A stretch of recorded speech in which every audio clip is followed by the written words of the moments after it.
I'm just doing a video on guided meditation. Video on meditation. So you one true way to meditate is to sit in, if I can get this in here, the lotus position. With your back arched up, it's comfy, you can get with it straight up. The whole point of mediation or meditation, I would call it mediation as a more formal term for what isn't necessarily a form of concentration.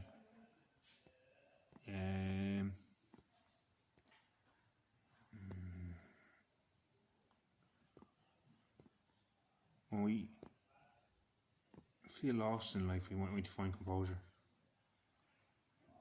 The best route is to find stability within ourselves.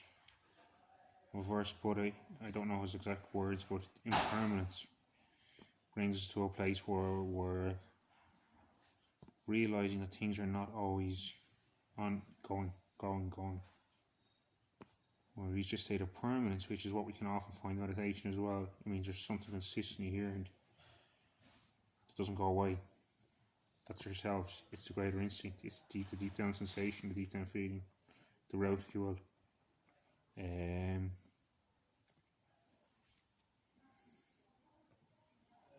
There's nothing that'll bring you closer to yourself to meditation.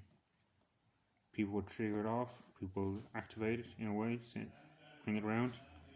Maybe keywords, maybe certain types of situations, certain I can't describe what's coming to the surface because I'm not a reality program really. Where's that coming from? Like, I have to bypass that and say no to that. I'm not trying to sell any program into somebody now, despite what has been occurs by some people apparently. But the point I'm trying to make is you have to bypass the limitations of your mind. That's because you have no mind. There is no such thing as the mind.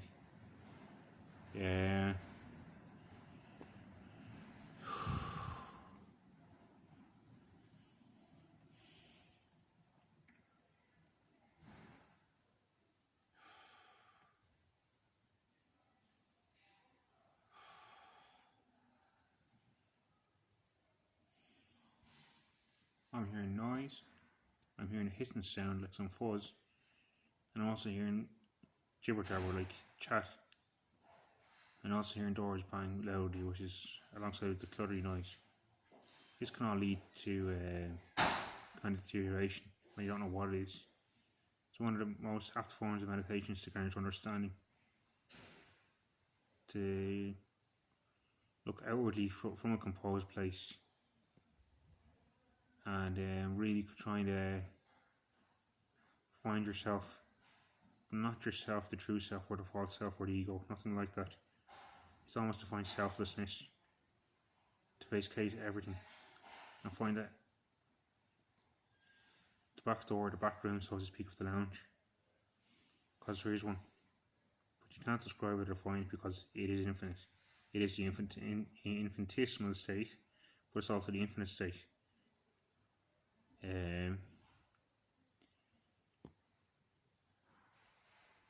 It is the harbour of unconsciousness, so to speak, where there is only a light. You're only a star in the sky, but you're surrounded by something so calming and peaceful. It's hard to put your finger on it, and the second you do, you feel a form of tenderness for it. And that's it, it's a form of alleviation. I don't know what you call it, divine feminine, female, God, universe, heaven. I don't know what you call it, but it's there when you search for it, and all you have to do is work into complete ease. Complete ease is if you were, like I put in another video, get into a bath. If the bath is too hot, you see you're too stressed out, you see you have to take it easy on yourself.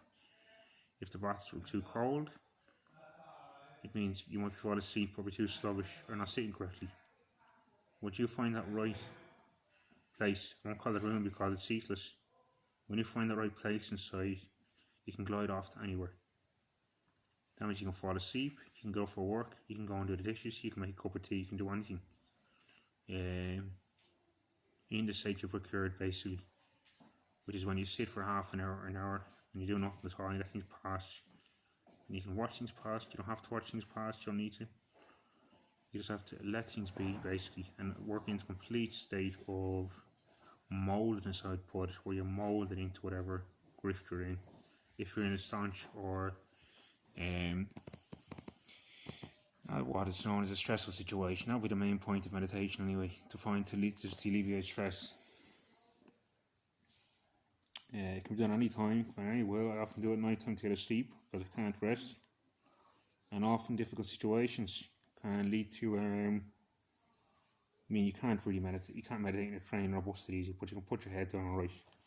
But it means you're trying to vacate yourself in a sense. Some people have vacated themselves and never returned. But it's not a problem when you understand how powerful that force is that keeps us alive, and you understand the whole universe is flying in the arms over the cosmos, the Milky Way cosmos, as we label it here. It's not unconscious territory, nor is it conscious territory. It's beyond it.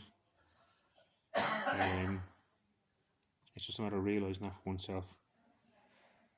It doesn't matter what colour it comes in for those who are seeing auras or any kind of colours or spiritual kind of angams, as I call them. Angams is what I call them.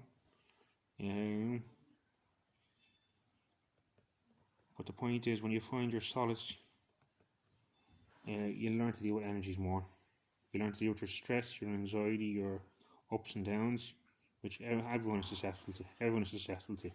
And if you are not susceptible to, you could turn cold to the world.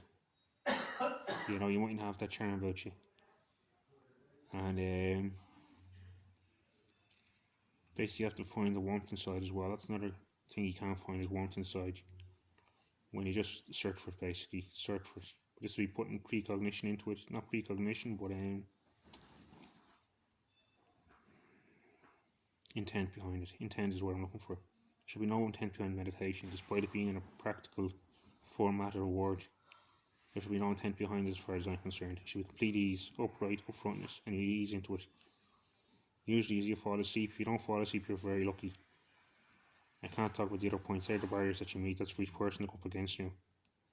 But it can happen for any situation you have in life, whether it be depression, apparent mental health disorders. I think meditation is a better key than drugs, or formal segregation, as I would call it. I think it's better than... I won't say that meditation after cannabis isn't that bad. I don't drink, but I have had a few drinks. I think drinking isn't that bad either. But the meditate after drink wouldn't really be most people's cup of tea either. For meditation, those who are going into meditation need to understand the best policy is what you make of it. To find your own roots, so you don't forget it and what you know. It's to basically become more, despite saying there's no unconscious and conscious barriers, become more conscious of your surroundings and your environment. It makes you feel at home with it. A lot of people verse the notion of alien, yada yada yada, Area 51, all this stuff, and it doesn't really confine to any standards that really no one has touched off. So there is no anything other than what we don't understand, because it's all the one source field of energy, one source field of awareness that is God, that is everywhere. You know? The second thing I was going to say is that when you touch off a fraction of what you're made of inside, when you get in touch with yourself deeply and truthfully, you'll find out what's burdening you, basically, if you have burdens. I found that I had burdens from 700 years ago on the soul level there recent months, and that was giving an example of how deep and expanded we are as human beings, but as the body. It's worried my phone going off here, but the body, the soul, anything you can think of, all labels. That's what I learned from Thich Nhat Hanh, mainly the Buddhist monk. He said it's like a tree in his own way. He also has a beautiful book about clouds. I've learned some of this from there, but I've meditated since a young child. And if you're lucky enough, if you hit that sensitive place, that delicate place, or the place of composure in the sense of being like a child, like the book, the Bible prevails in, you'll see you can go to anywhere, any heights within yourself in meditation. And it's a beautiful thing to just concentrate there and let the light come in and lift up. And once you find the inner light, don't forget it. It will lead you and guide you every step. And there is an inner light, there is. I'll leave it at that for now. The other thing is, you need to be patient. But it's not meditative practice where you set a time dial down, you say I'm going to wait 15 minutes and meditate and wait for it to pass. You need to let go of everything. everything. That means all form of attachments. That means when you hear your mother's voice, or your father's voice, or your dog barking, or your sister's voice, or your auntie's voice, or your grandmother's voice.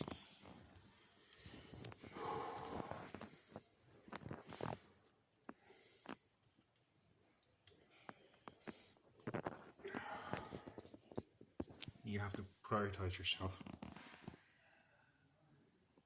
and completely let up being the self.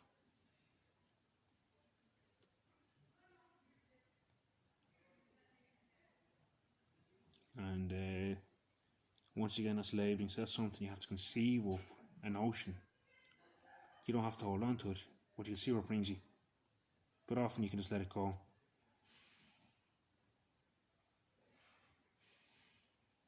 And once you let everything go, you fade away into something beautiful.